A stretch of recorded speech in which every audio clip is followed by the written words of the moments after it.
Morning, Dr. Holm. How are you doing? I know Well, we've good already talked a little bit, morning. but Good morning to all of my friends in India. It's always lovely to talk with you. it's nice to see you, Dr. Holm. I know you're very busy. You got a lot of stuff going. You're in the midst of another successful Model UN season, soon to be the 27th consecutive championship, international championship with the most diverse, the largest team in the world for Model UN.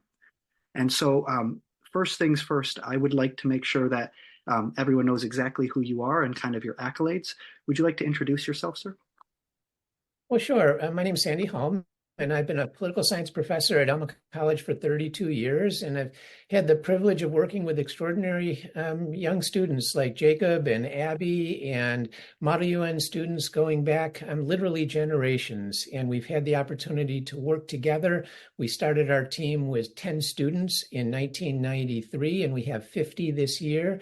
And we have 23 students from 11 different countries. We have students from India, from Russia, South Korea, Ghana, Zimbabwe, Tunisia, Morocco, Greece, Poland, Kosovo, Canada. They're literally from all over the world. We are a walking United Nations. And so our students, our American students, learn from the international students and vice versa. And it's been an absolutely wonderful opportunity. And we're becoming more diverse. I think next year we will have a majority international team.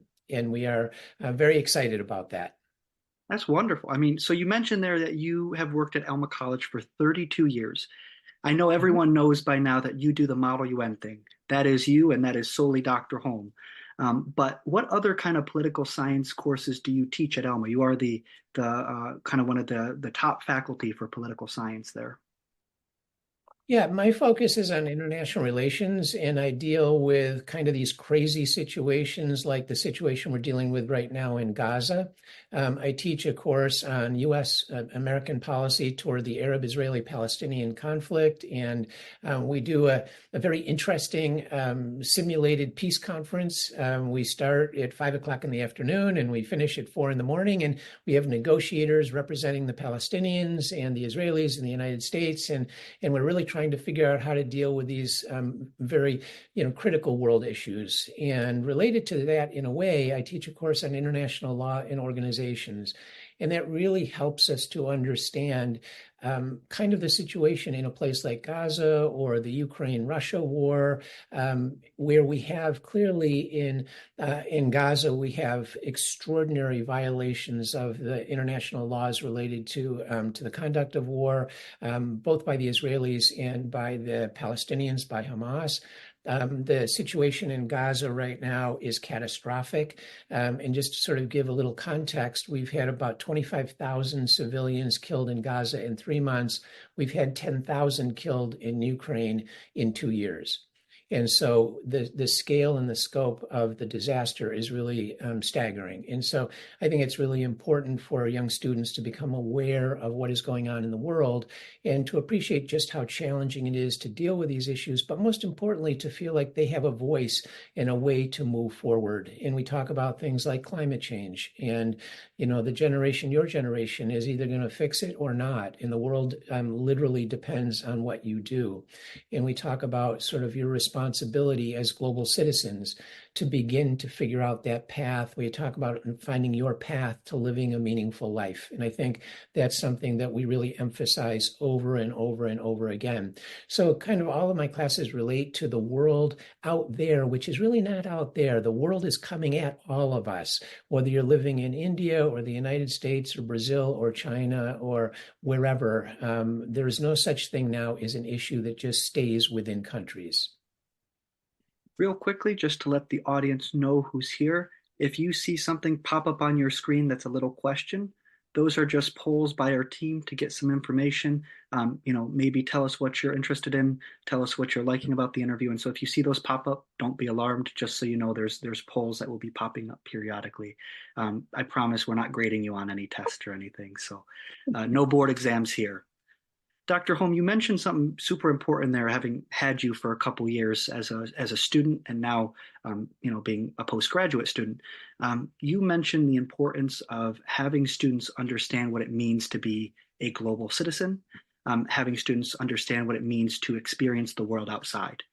beyond the classroom, you are a critical part to this at Alma College in terms of things like scholarships.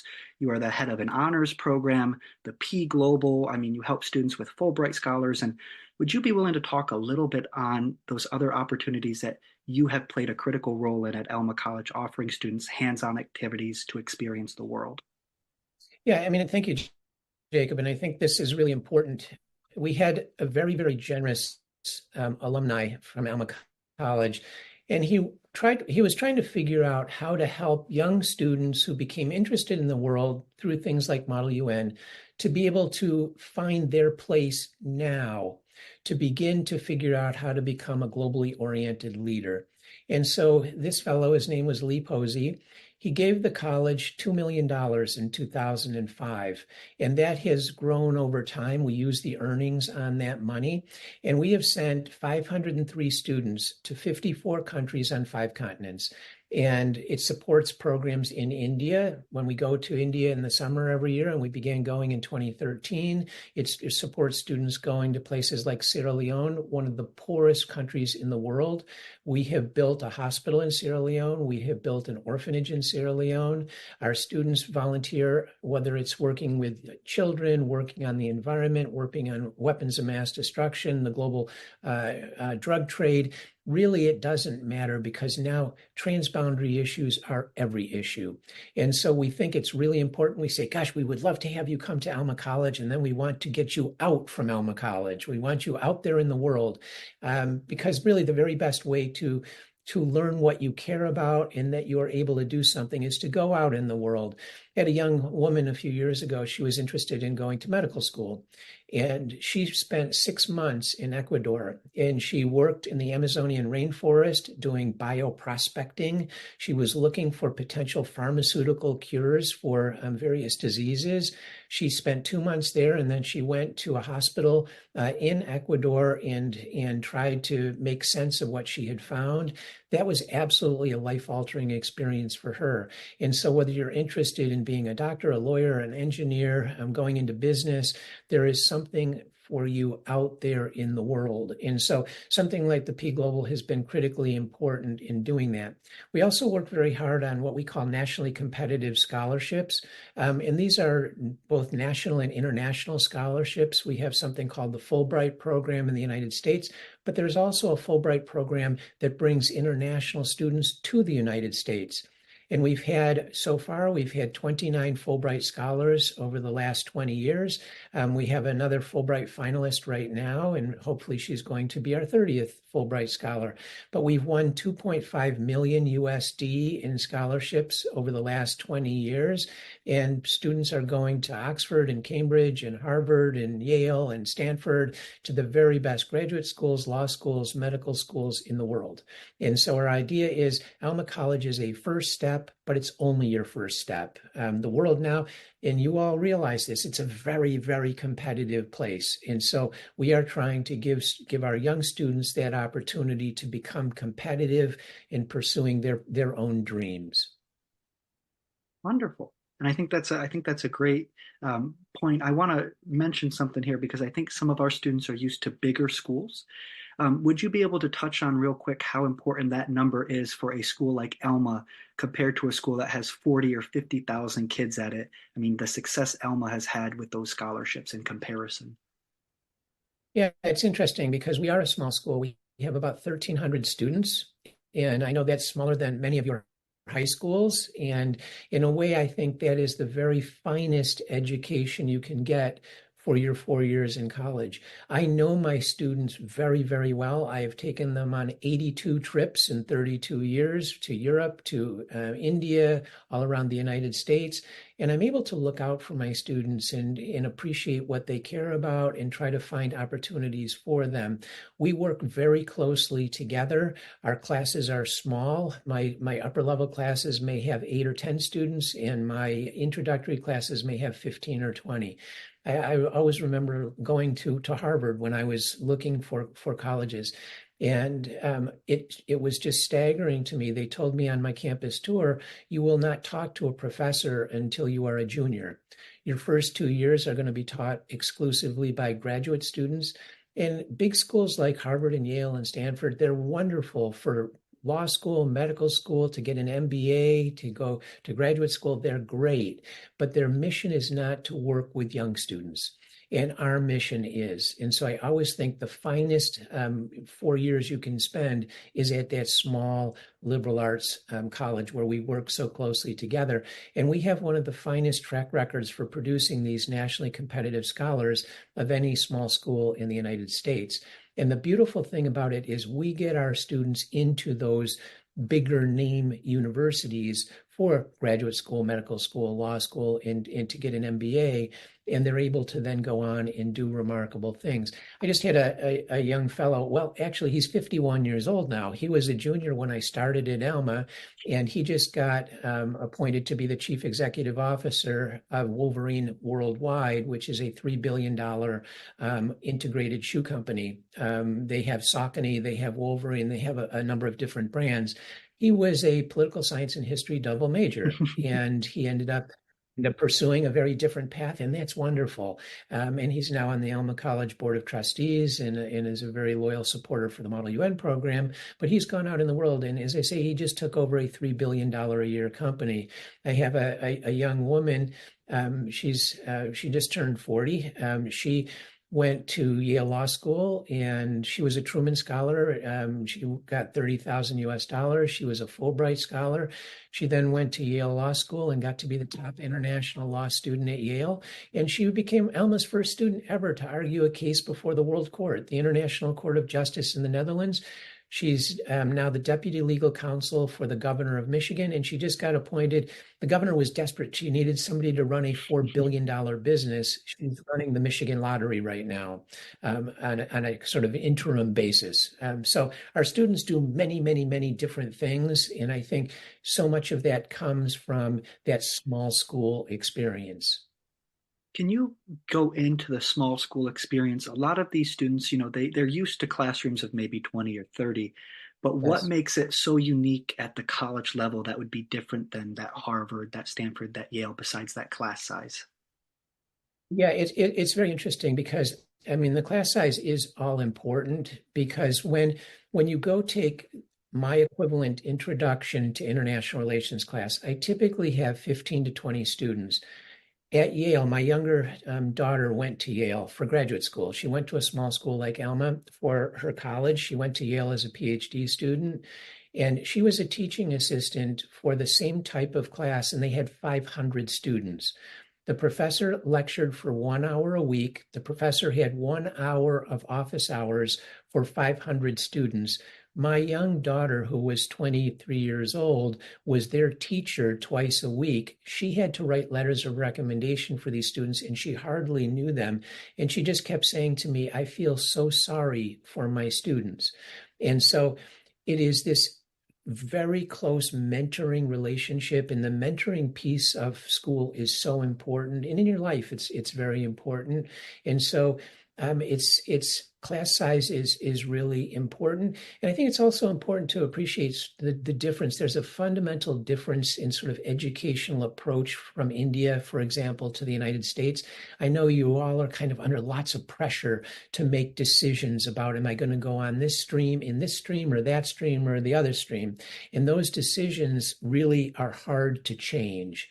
And you go into university, and then you are taking just that. When you come to Alma, that's not the case. You are open to take whatever classes you want. You ultimately have to be what we call a major. And that just means over the course of 4 years, you have to take 9 courses out of your 36 courses in one area.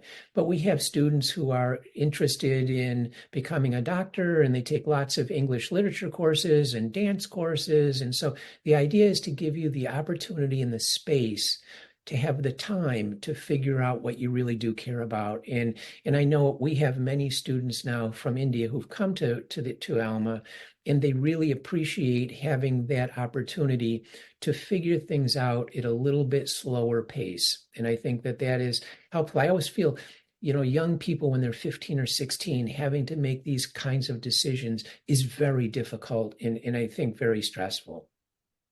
What is the classroom learning aspect like? I mean, am I sitting there learning out of a textbook? I know you mentioned specifically you teach a course where you have a whole simulation. I think it's overnight. You do like a 12-hour diplomatic simulation with students where they are representing a role to carry out, I mean, one of the most unsolvable issues we're dealing with today, the Israeli-Palestinian conflict.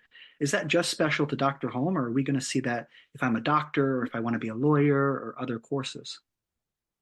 Yeah, that's a great question, Jacob. And I think what the world is moving toward, or certainly Alma has moved toward very significantly over the last 10 years, is what we call experiential learning. And that is the idea that so much learning can happen more effectively in a hands-on way. So whether it is a simulation of a peace conference, or I have law courses that have what we call a moot court. So you are kind of learning how to actually be a lawyer and how to make arguments. We have something called the iGEM team. It's the Internationally Genetically Engineered Machine Team, and it's a big mouthful. But basically what it is, it's synthetic biology. It's for students who are interested in the sciences and they want to tackle real world problems. So there's a river that is relatively close by that was contaminated many years ago. And our iGEM team, and it's a team, it's kind of like being on the cricket team. It is a team, but you also get academic credit for it. And they've tried to figure out how to monitor pollution levels in the river through the use of synthetic biology. And then they go to compete at the world's largest conference in Paris every year. And they just got a gold medal this past year. And so whether it is Model UN or it is iGEM or it's moot court, these are just examples of approaches that that are used. And it's sort of the norm now. It's what most people do, is try to have as much interactive learning as possible. I know in our Model UN class, I think I lecture 1 hour an entire semester. And that's the first night of class. And there are just certain things that you have to talk about. But outside of that, our students are very much learning from me, but just as much from me, if not more so, from each other.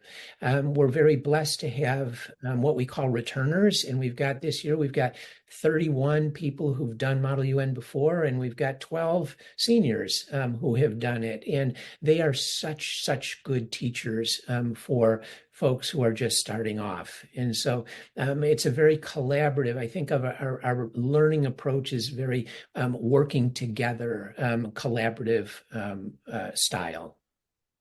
Wonderful. I mean, that's great. I think that's what I see most from Indian students. What they're wanting is not to go back to a classroom where they have to read out of a textbook again, where they can No focus on reading out of learning text. No, things. that's right. No. Only in your dorm room, right? Later That's on. That's the homework. right. There you go. That's right. So, getting into that Model UN piece that you mentioned at the end there, you have a long history, and once again, I'll call you legendary every time I say it. The legendary Dr. Holm, the Model UN professor from Alma College. You were mentioning a little bit at the beginning of the webinar, but would you, real quick, kind of track for us how you started Model UN at Alma and how you got to where we are today? Well, it's really funny because I came to Alma in the fall of 1992, and I didn't even know what Model UN was. I'd kind of never even heard of it. I didn't have it in college, and there were a couple of students who came up to me and said they wanted to start a Model UN team. And I said, okay, well, sure. And so I kind of did a little reading on it, and we started with 10 students in the spring of 1993. And we very much learned together. And right now, we have a 45-page Model UN guide 2024, and most of that guide has been put together over the years from student observations and student input, and we have been very much a learn as you go process, and we learn very quickly. We went to the Midwest Model UN conference in St. Louis, Missouri, the first year, and we got the Distinguished Delegation Award. The next year we went and we got the Outstanding. And that was the next year we went to the largest Model UN conference in the world, which is the National Model UN Conference in New York. Really should be called the International Conference. It's got 5,500 students. They come from 150 countries. So basically 3/4 of the countries in the world send students to the conference.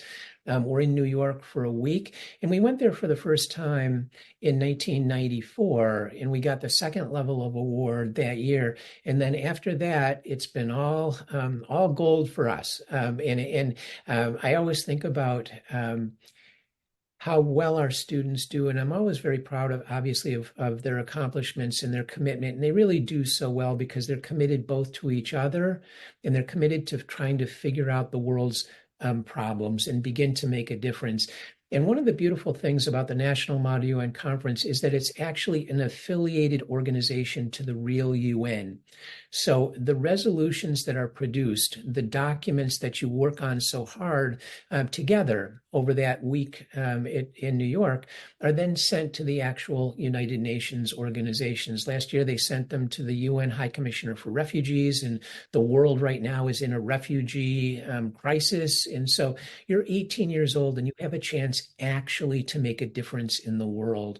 A number of years ago, we had students who were working on the International Labor Organization committee, and they were dealing with child labor. And it was actually child labor in India. It was South Asia, India, Pakistan, Afghanistan, and they're dealing with young children who are tying knots to make rugs.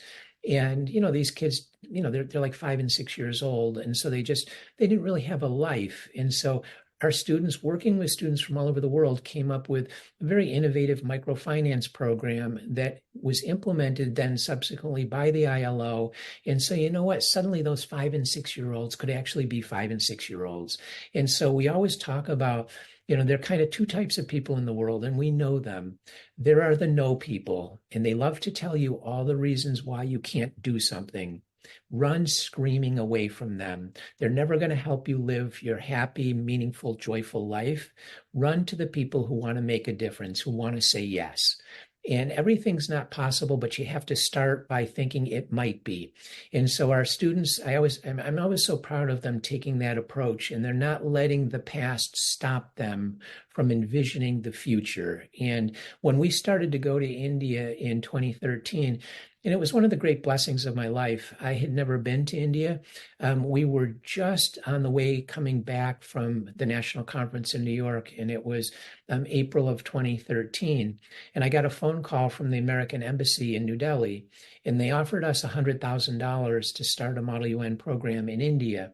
And what they were doing is they were investing in you, because their argument to me was very simple. They just said, in the 21st century, the world needs young Indian leaders, and India needs the world. And so this was an effort to strengthen and build a collaborative relationship between young Indians and the entire international community. And we've been blessed to have that relationship grow and develop over the last 10 years. And so we now have a kind of a long-standing relationship, and it's one that, as I say, kind of personally, it's been a great blessing of mine. I mean, we had the 2 COVID years where we couldn't go, but I've been to India now 9 times, and I think outside of the tour guides at the Taj Mahal, I've probably been to the Taj Mahal more times than most Indians, that's for sure. So we've really tried to broaden the horizons of Alma Model UN to include the entire world. I don't know if I should mention it now, but I'm going to. We are launching what is going to be the largest high school Model UN conference using the actual approach of the United Nations for Model UN, the largest Model UN conference in India. And it's going to be an all India, but it's going to be an international conference as well. We have students who are interested in coming from Mongolia, from China, from the United States. And this is going to be hosted at Shiv Nadar University outside of Delhi, and it will be August 1st through August 4th. And we would certainly love to have any and all of you join us for the conference.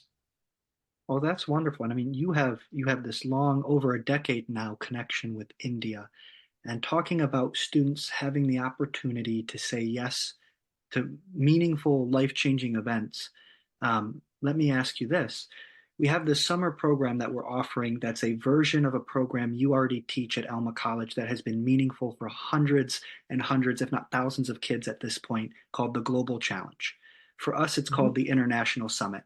And 20 Indian students had the opportunity to fly over this May May 5th through May 20th, and study under you and the senior Alma team for about 2 weeks.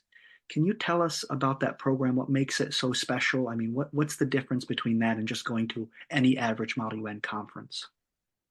Well, the beauty of this, and it's really in many ways it's an initiative of Jacob and Abby, and my hats off to both of them because they have done an absolutely remarkable job in working in India and kind of building those relationships and connections between India and the United States. And this is a program that we are launching in May, and it will be for 2 weeks. And the idea is we want young Indian students to have an absolutely immersive experience in Model UN. And so this is learning. We're going to spend quite a bit of time learning how to be a really effective Model UN delegate, which means many, many things. It means becoming aware of the world and how to make sense of the world. You're all living in a world that is just overflowing with information, and some of it's good and a lot of it is not. And so you have to try to figure out how to figure it out. And so you can't make a difference until you actually have a good sense of what is going on. And so we're going to try to help you, and that's all about figuring out. We talk about figuring out what's going on. How do you actually do research?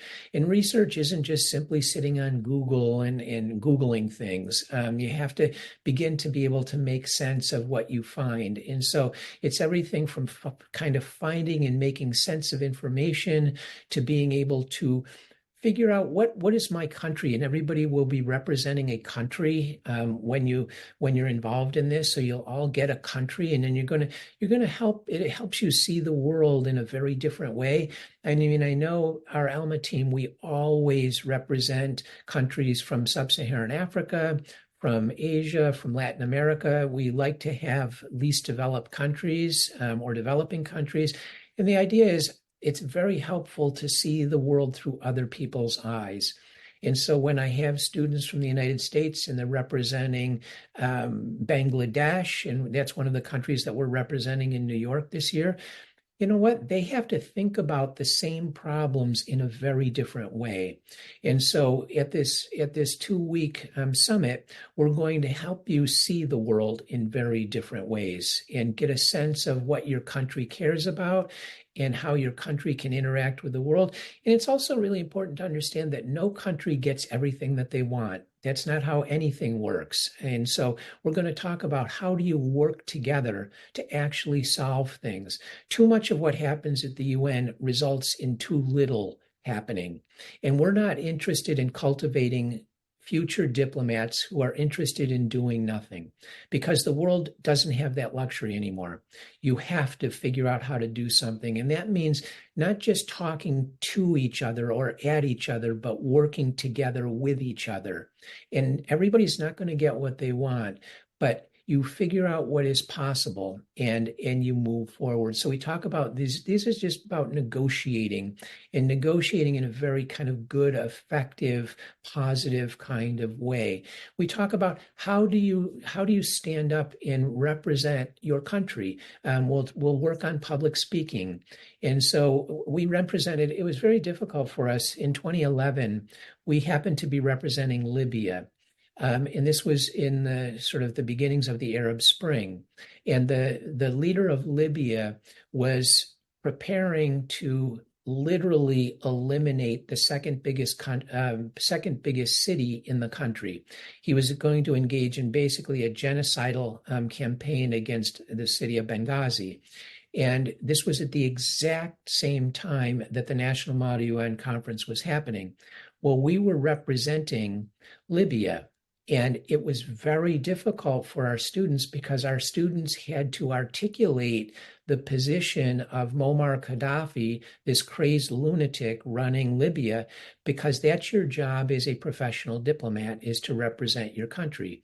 And so we did it, and we did it. I think that was maybe one of our most effective performances ever, because it was one of the most challenging. And so you learn how to be able to articulate your position, because your job in life really always, and it doesn't matter whether you're going to be an engineer or a doctor or a lawyer and work in business, is always to have people take you seriously. How do I get people to listen to me? And that's a very, very challenging task. And so you'll never get somebody to listen to you by saying, I think. You have to present them with evidence and arguments that actually are compelling. And so we're going to talk about how to do that.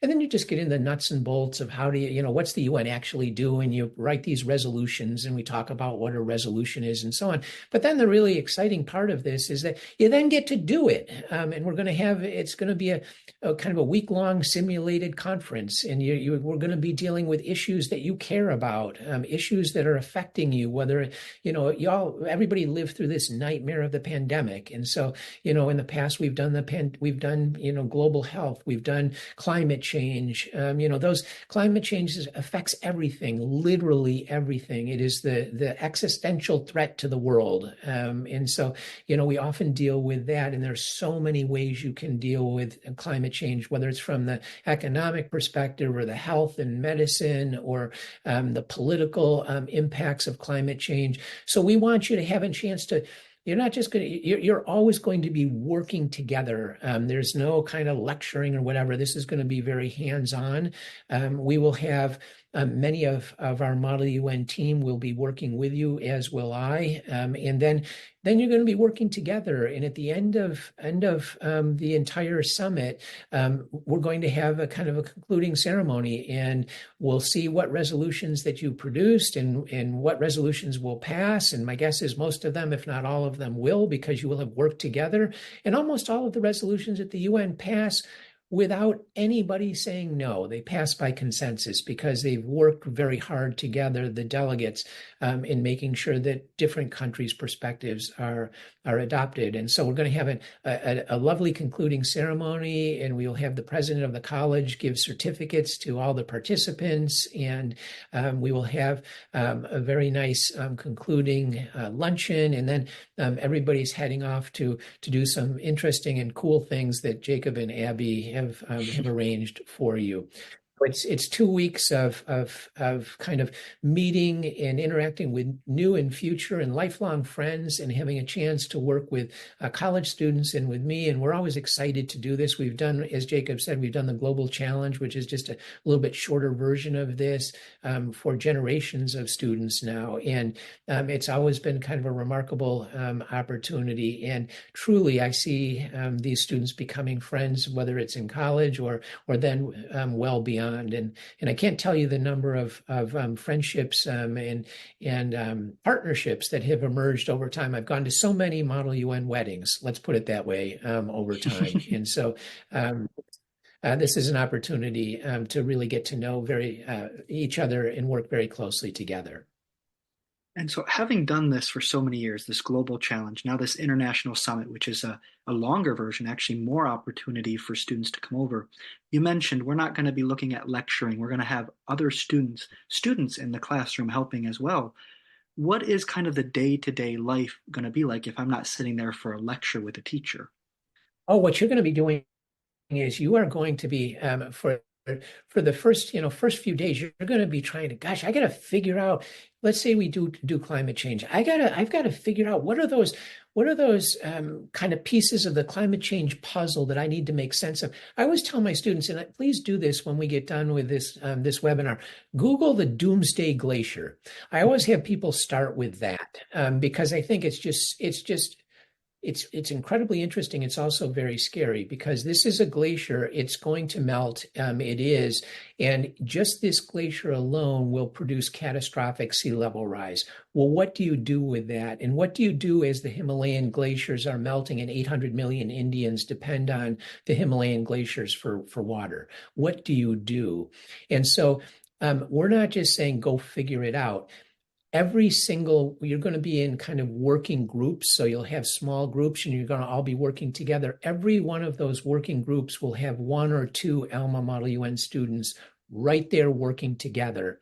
So this is very much a team effort. And so that's going to be what happens for the first few days. And then when we get into the actual simulation part, what's going to happen is you're going to end up dealing with different parts of the problem. And, there are different kind of issues associated, let's say, with climate change, whether it's food supply, how are you going to feed the folks who are no longer able to grow what they need to grow? What are you going to do with the estimated 1 billion people who are going to be displaced? And maybe they have to leave their country, maybe they don't, but they're not going to be able to live in their home anymore. That's 1 out of every 8 people in the world will no longer be able to live where they've lived because of climate change. What are you going to do with them? And we talk about refugees, and refugees are folks who cross into a different country. And there is a certain international agreement, a treaty that says, if you're a refugee, here's what it takes to be a refugee. And if you are a refugee, a country has to take you in and in a way take care of you. But there's no such thing as a climate refugee. Fleeing from natural disasters caused by climate change, whether it's desertification, which is kind of a slower disaster, or rising sea levels. If you're a small Pacific Island country and your country disappears, and that's going to happen, do you have a right to go and live anywhere? And the answer is no, you don't. And if people don't want to take you in, you just better start swimming, because you have no hope. And so obviously that's completely unacceptable. So what do you do about it? And these are really challenging issues. And the beautiful thing about it is, when we get together, these young, creative, smart folks who understand, yes, you got to figure it out. You can't have people just swimming around in the ocean. You got to do something. You know what? They come up with some really thoughtful ideas. And so that's what this is all about. It's talking with each other and writing down your ideas and getting ready to ultimately have this kind of final event and sort of showcase how smart you are and how much really good work you've done. And as I say, the president of the college is very excited to welcome you to the campus and then to see what you're able to do in 2 short weeks. And 2 weeks is a short time. We have professional folks working on these issues their entire careers. And my guess is you're going to come up with some ideas that they should have come up with 30 years ago. But that remains to be seen, and the kind of the ball is in your lap. So that's sort of what we're looking to accomplish over those 2 weeks. Wonderful. I mean, looking at that, so you mentioned that students will be working in small groups. Are students having to worry that they are going to be just alone, kind of left to their own devices, having to figure that out? I know you've mentioned that there's other students, Model UN students at the college, who are going to be helping out, and you there as well. What is that kind of difference between a student maybe going somewhere else to a different Model UN program or a different Model UN conference, the benefit they get here of Dr. Hulme and the Model UN team at Alma? That's a fantastic question. And we always think about this as absolutely a working together team approach. Nobody is ever left alone. It's very funny because when we get together, our Model UN team at Alma, and we have new people who are just joining the team, and we have some people who've done Model UN. Most people have never done Model UN who come to Alma and end up doing it. I think out of all of our new people this year, 1 person has had any prior Model UN experience. We never assume that anybody knows anything about Model UN, but we also just try to say, you've got people who really do want to make a difference and do want to learn. And oftentimes in their prior experience, they've had to do it on their own, and they feel shy or hesitant to ask questions and to reach out to get other people to help them. And you cannot be successful in the world, most certainly today, without working with other people. Whether you're a scientist, you're a scientist, you know what? You may be in India, you're working with people in Stanford, in California, you're working with people in Cambridge, in England, you're working with people all over the world. You have to, because science is a team-based sport now. And that's true with medicine.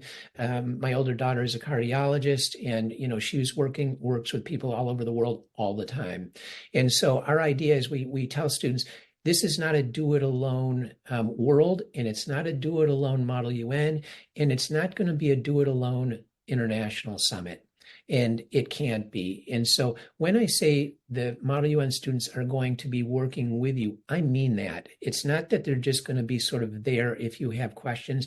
They're going to be trying to figure this stuff out too. And so they're going to learn from you, and you're going to learn from them, and I'm going to learn from both of you, because that's kind of how the learning process, that's how it works. And so, this is something where nobody is ever on their own.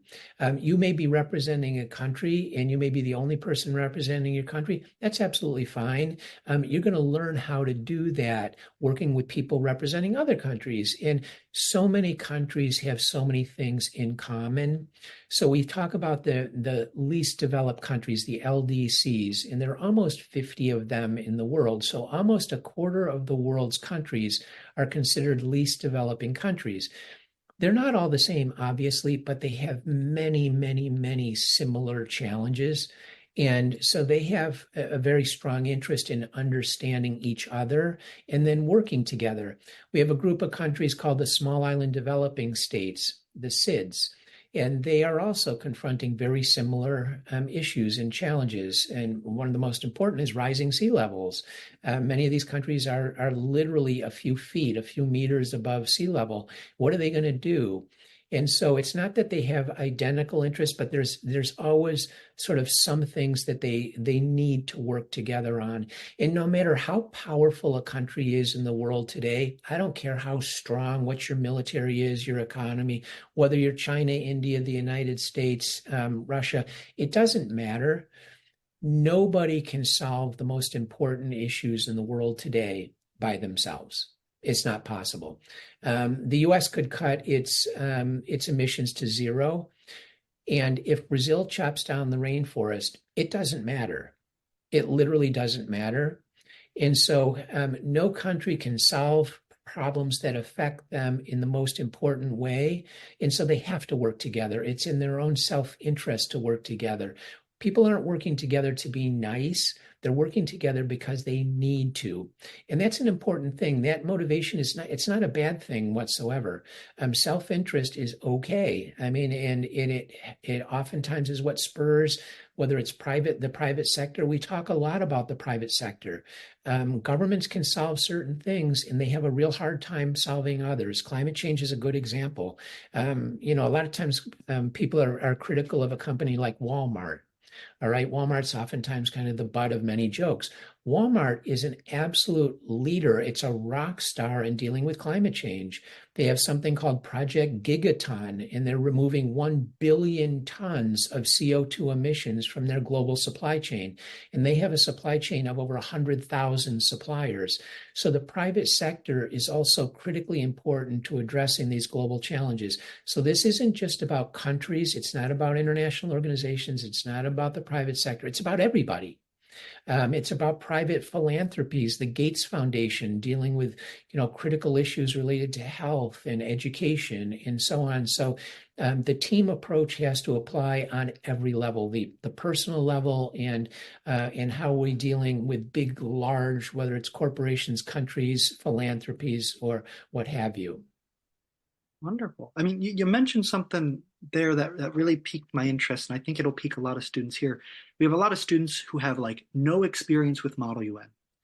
Hearing how masterful the team is at everything they've done in New York over the years, I think one might assume that you need to be a Model UN rock star to be at this program or to be on the team.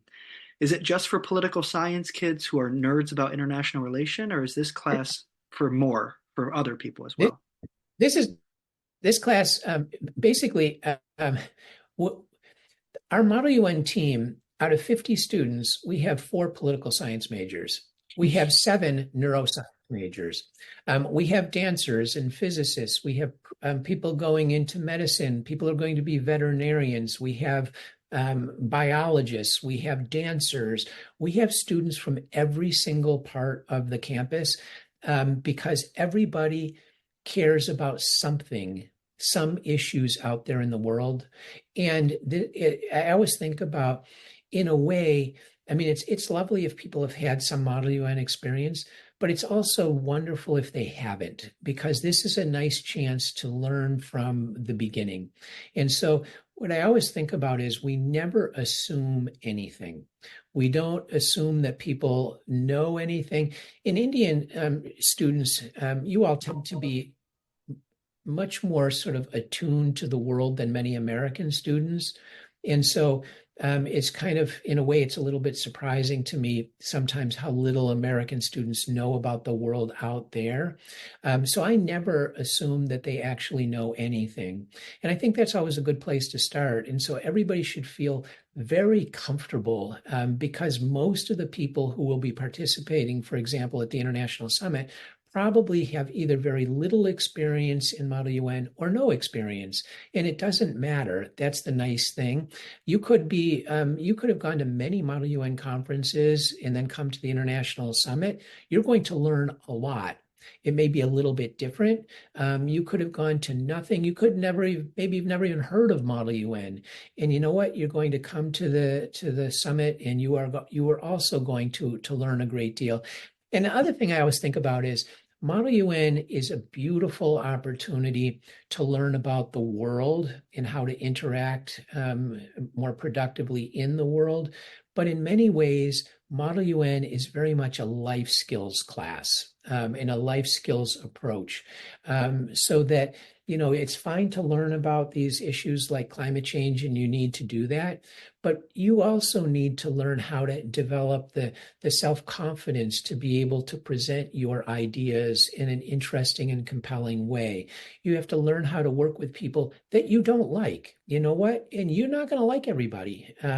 You'll be friends with some people, you won't care about some people, and some people you just simply won't like. When we are dealing with 50 people on my Model UN team right now, well, you know what? You got real best friends, and you got people who really just don't get along too well. And you know what? That's the world that is out there. And so we really kind of emphasize the life skills part of Model UN, because that's something that you can take away in so many different capacities.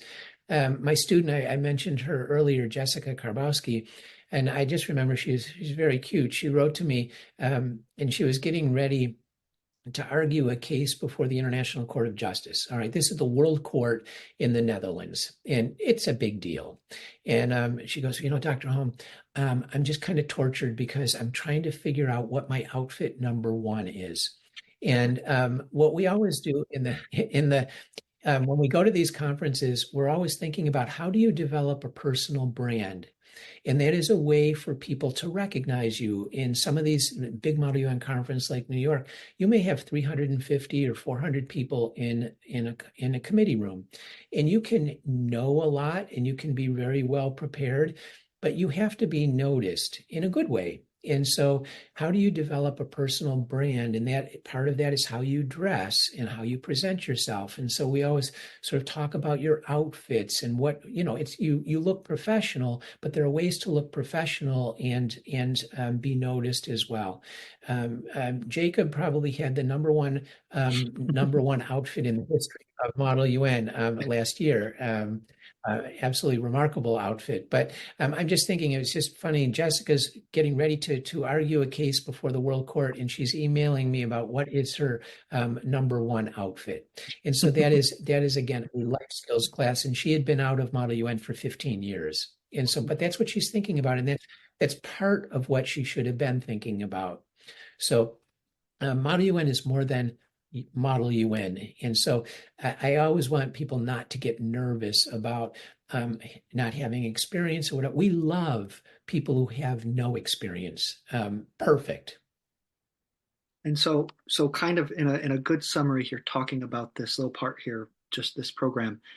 If I'm a student in India and I have to go through the treacherous visa process of current day India, where it takes this time, I got to get on a flight and fly the 18 hours to the US and then be on a place I don't know for 2 weeks and then fly all the way back. Is this program worth it for my future? This program will transform your life. It will provide you with a fundamentally different set of experiences and perspectives a whole new cohort of friends who will work with you, not just from India, but our Model UN team. And it is something we develop lifelong relationships. I always remember first time I went to India, I met this incredibly cute little fellow. He was in the seventh grade, and his name was Rakshit. And he he was absolutely adorable. And I just remember him as I was leaving. He kind of grabbed my leg, and he was literally about 4.5 feet tall. And he grabbed my leg and he said, "I will miss you, sir." Well, Rakshit Singhal ended up coming to Alma College. I stayed in touch with him, and he came to Alma College, and he graduated from Alma a year and a half ago, and he is now at Yale getting his master's degree in international economic development, and he's now applying for pre-doctoral programs on the way to getting a PhD in international economics. And so what Rakshit did was take that first step, and for Rakshit, that first step was actually coming to the Alma Global Challenge. So he came to that shorter version of the International Summit, and he and another Indian student came as well. And they developed absolutely lifelong friendships, but they also began to find their path forward. And I've now known Rakshit for 11 years, and I will be friends and work with Rakshit forever. And that is just sort of some of those things that come out of that kind of experience. So this isn't about just shuffling students in and out of a program. This is about building a long-term relationship. And that's what this is all about. This is the first step in beginning to do that. And what I've always appreciated over the years, we've had a number of Indian students who've actually then come and competed for Alma College at the National Model UN Conference when they're in high school. I have a student right now, Aditya Shankar, and he's a senior, and he first competed for Alma College when he was a junior in high school. He comes from just outside of Delhi, and he did a remarkable job when he was a high school junior. And we prepared over Zoom. And he is now in his senior year at Alma. This is his fourth year on campus, so this will be his fifth time going to the national conference. Rakshit, who I just mentioned, he actually did it when he was in the 9th and 10th grade. The exam schedule thing was a little bit different back then, but he ended up doing New York 6 times. So again, those are all things that came out of that initial kind of global challenge 1 week opportunity. That is amazing. And so these students, I mean, that could be coming over, could be just like Rakshit, could be just like I mean, those students were not American citizens. They were students Nope. from India who came over as high schoolers, as young as ninth grade, you mentioned. So for our That's ninth graders who are asking in the chat, yes, this program is for you. Anyone through 12th grade, it's for you. And so they that's could right. be those next students studying at Yale economics, or the next we have a student, Taylor Neve, who could be going into neuroscience or at some of the top universities. I mean, we have students going everywhere for this. And so these students could be those next students. Is that correct? It's absolutely correct. We are cultivating the next generation of globally oriented leaders, and it's a nonstop process. So absolutely right. We look forward to welcoming as many folks and many young students as possible who can come over here, because it will be a life-altering experience. And Elma's just a lovely little town too, and it'll be a very different experience for many Indian students. It's just funny because when I go to Delhi, and I come here, and when my Indian students come from Delhi to here, just the physical place is just so different. It's just a lovely little small town, and you've got very clean air. You can see the sky. It's just nice. Wonderful. Kind of looking at this, we did do a Q&A, a live Q&A, and as we promised, any of those questions that are not answered for our students, we will make sure they get to Dr. Hulme so they can be answered, and those can be sent out to you kind of within the next 24 hours, no problem. Just looking at this program overview. So Dr. Hulme, 2 weeks in Alma, Michigan. These students get to come and visit this program 5 days a week. I mean, 10 days in class with you all day long. They get the opportunity to work with the legendary Dr. Hulme, and he won't accept that title. He's too modest, but the legendary Dr. Hulme and the legendary Model UN team at Alma College. That's 14 days on the ground. For students knowing the dates, that's May 5th through May 20th in the US on a visa here traveling. Yeah, that's right. That's right. And at the end of those 2 weeks, we are actually going to also, as Dr. Holm mentioned, take you to another competitive conference. And so you have the opportunity at a one-day conference with high schoolers from across America, Canada, and we actually have a team from Saudi Arabia coming in as well. That's all handled and done, and you'll be able to compete at that as well at the end of this and show off all of your new skills at a live conference with students from across 3 other countries. And so we're going to have a wonderful opportunity for you to do that as well at the end of this program as a chance to put all that good talent to use and work with one another again on another issue. And just to throw it out there, Miss Abby wanted to make sure we mention this because she's done a lot of work. We have the opportunity for students who come to this program to also take a weekend trip to New York City at the end of this program and visit the UN headquarters. Dr. Holm, is that a worthwhile experience? Oh, heavens, yes. Just being in New York is a remarkable opportunity. The very last day of the National Model UN Conference is actually held in the real United Nations General Assembly Hall. And so I know our students, we weren't able to do it for 3 years because of COVID, but we were there last year. And just for our students to be able to walk into that space, and you won't necessarily be able to be actually on the floor in quite that way, but you can go to the real United Nations and take a tour.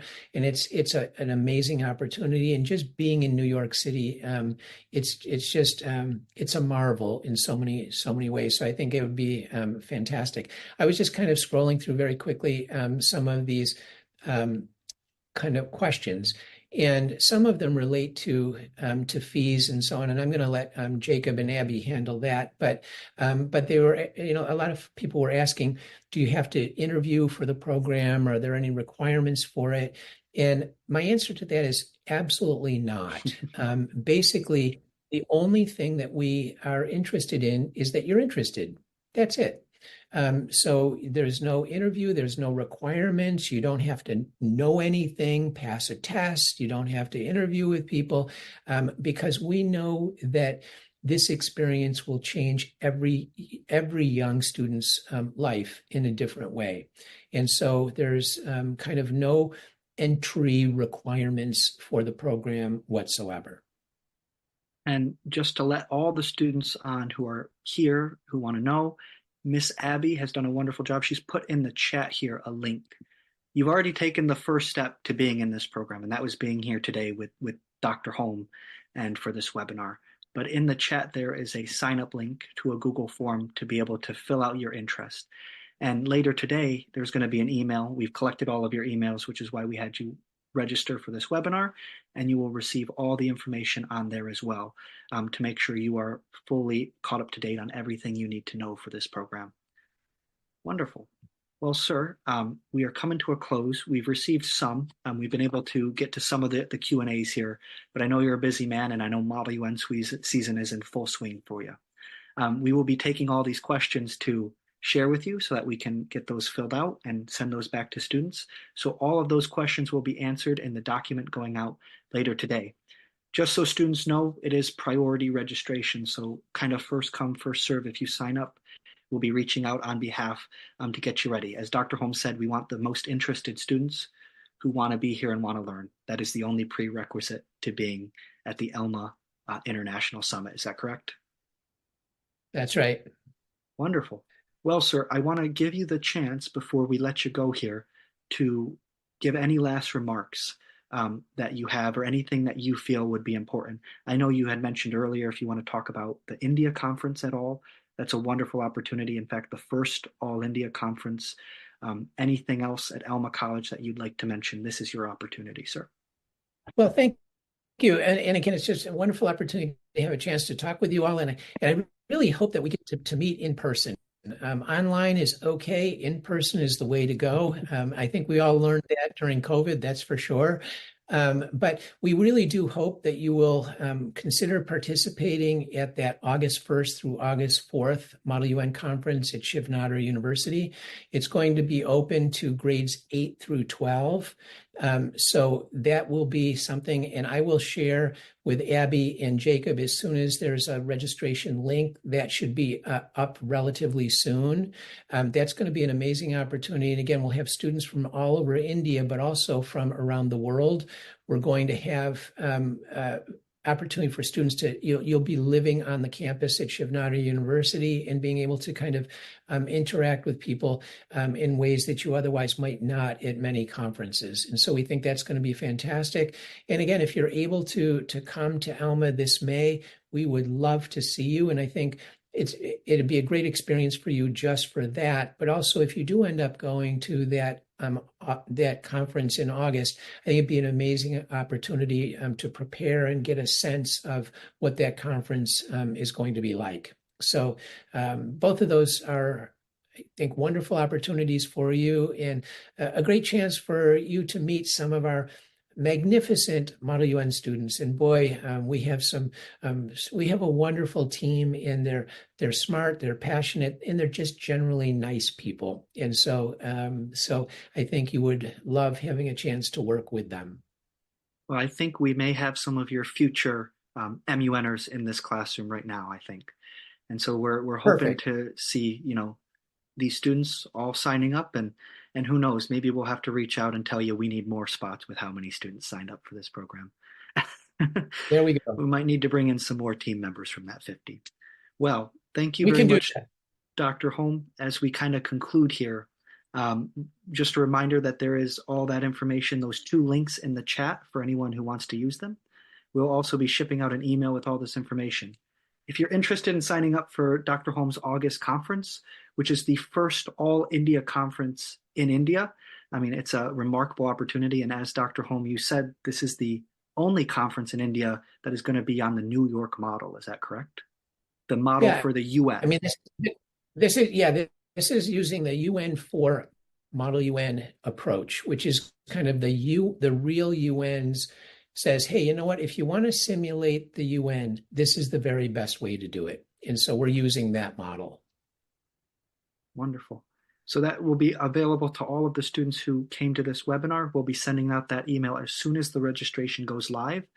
And make sure to stay in contact with me for us to get you to Dr. Hulme so we can get you to that program. We'd love to see you guys there as well. Thank you very much, Dr. Hulme. I know you're a busy man, and so thank you for sparing this time to be here. Well, thank you so much, Abby and Jacob, and everybody who took the time to be here. And I hope you all have a good evening. Wonderful. Thank you very much, sir.